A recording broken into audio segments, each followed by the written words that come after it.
tout ce qui est au débat aujourd'hui, en fait, nous vient de la Révolution française. C'est la notion de bien commun mise en avant par Robespierre. Et là, nous sommes donc dans quelque chose qui transcende tout le 19e et le 20e siècle. Et disons que Robespierre, comme le CNR, ça a pu fonctionner tant qu'il y avait une poussée sociale. Mais dès que la poussée sociale s'amoindrit, évidemment, les forces conservatrices et réactionnaires reprennent le pouvoir. Par contre, alors, il y a un problème aussi qui me pose problème, c'est que ce qu'on voit aujourd'hui en Europe, ce qu'on appelle d'un mot les populismes, c'est quand même légèrement différent du fascisme.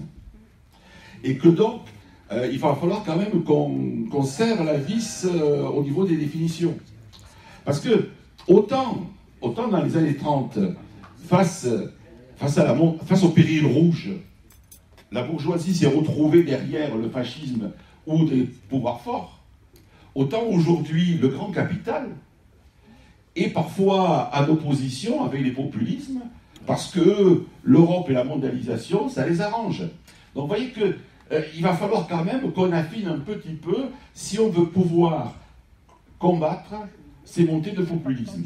Hein, et qu'on ne peut pas simplement ressortir la définition de limitrophe sur le fascisme qu'il avait donné au début des années 30, hein, qu'il va falloir qu'on aille plus loin. Il n'empêche que, hier comme aujourd'hui, ce qui fait la différence, c'est la notion de bien commun et la solidarité.